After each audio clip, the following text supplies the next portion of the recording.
Okay, let me continue. The thought of Mikhail made her heart beat so fast. She was so in love with him. She kept praying that nothing would go wrong and that everything would work out. She finally fell asleep, filled with wondrous thoughts of her own wedding to Mikhail in her mind. Suddenly, she awoke with a start. Something was terribly wrong. The room was dark and cold, and Rose shivered in her bed. Then she remembered her dream. She could overhear Mikhail in her dream arguing with a man.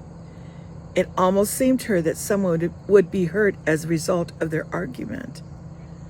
Then Rose saw it, the abyss opening up and swirling faster and faster in dense, dark blackness. The men started pushing and punching each other and getting ever closer to the edge. She tried to scream out to stop Mikhail, but just then the other man pushed him into the abyss and stood there laughing and screaming. "There, my old friend, try to stop it now," he said. The man then laughed again and scratched his burly, graying head and ambled away.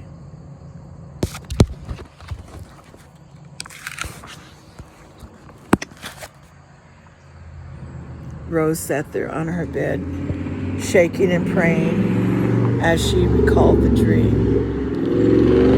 Lord, what do these dreams mean? What on earth do these dreams mean? She was frightened to death and wondered if she should wake Abby and tell her about the dreams. But if she did, Abby might take it as a sign that she shouldn't marry Mikhail. Rose got up and went to the bathroom and poured herself a glass of water. She drained it quickly and went back to her bed and tried to go back to sleep. Just then, Abby woke up. "Rose, are you okay?" she asked sleepily. Yes, Abby, I'm fine," Rose whispered hoarsely. Suddenly, the lamp came on at Abby's bedstand, and Abby looked at Rose. "Rose, you're not okay. You're as white as that sheet. What's wrong?" "It's nothing, Abby, just a bad dream. It was probably caused by all the excitement of the past few days. I'm all right, really.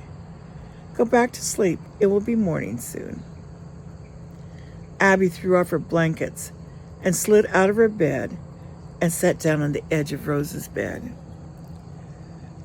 "Rose, if something is troubling you, you should tell me. Are you worried about Joshua and my wedding? Joshua's and my wedding? Do you think we should wait until we get back home?" Rose shook her head emphatically. "No, Abby, it's nothing like that. I am so happy about your wedding. I'm just blessing God for this miracle. It's going to be so wonderful. I'm very happy about it."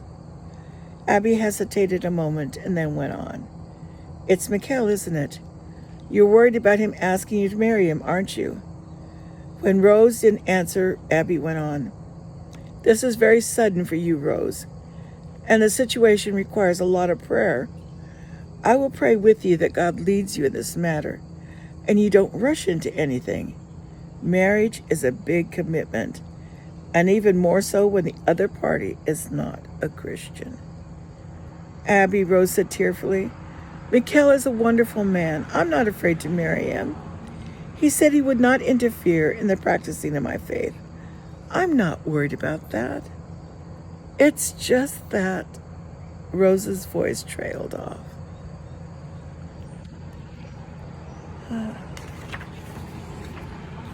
Trying to turn these pages. After a moment's silence, Rose plunged ahead. "I've been having these weird dreams. It's always about the abyss. I keep dreaming that a black hole opens up and Mikhail keeps falling into it. It terrifies me. I keep seeing all these weird things in my dreams. I don't know what they mean." Abby was thoughtful for a moment. "Rose, I think it means that you're having doubts about this relationship. I think you should wait before making any more plans about this marriage. Rose interrupted her. Abby, I was having these dreams before Michaela and I started seeing each other, and just after we came to Israel. I dreamed about a world leader coming out of the abyss.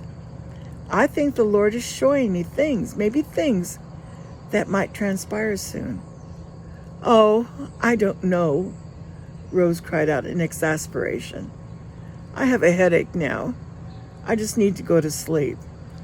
Rose put her arm over her eyes to block out the light from the lamp on the nightstand.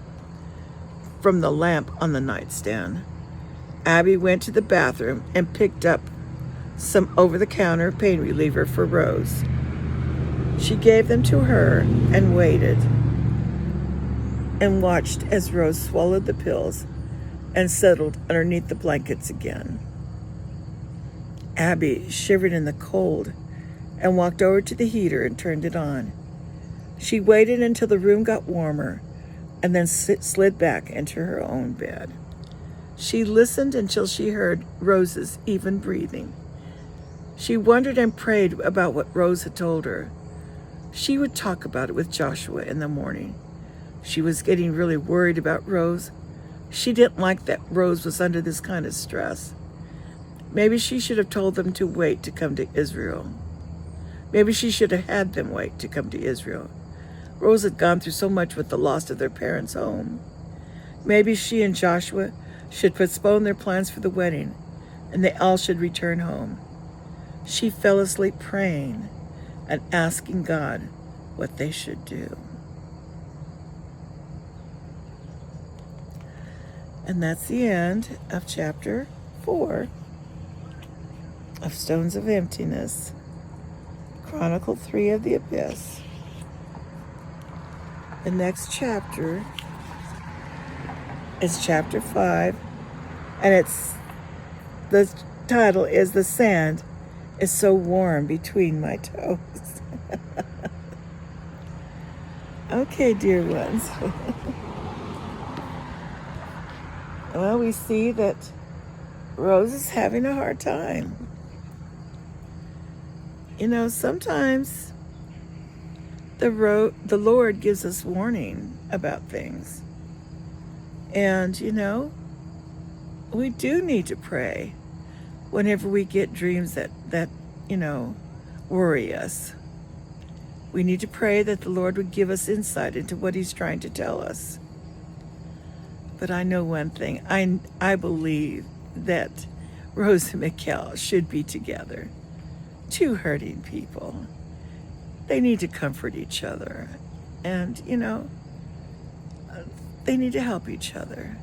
Just like Abigail and Joshua. Two very hurting people. But now they're happy and they want to get married. God is so good. And I'll tell you one thing about God. God is the author of romance. He is the author of love and marriage.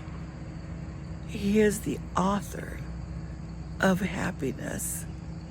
All He wants is for us to be happy. But in order to do that, we have to follow Him. We have to obey His commandments. And it's hard. It's very hard. Especially when you meet somebody and you think they're the right person for you. But if you wait until you're married, things are so much better. And I'm not saying that marriage is easy. No, it's not. It's work. But with God at the center of your marriage, everything will work out. And He will make a way where there seems to be no way. Now look at Rose, look at Abigail. And I believe they're going to be happy. Okay, I'm going to say good night. It's beautiful out here right now. Well, you take care, and I'll see you again soon. Bye-bye.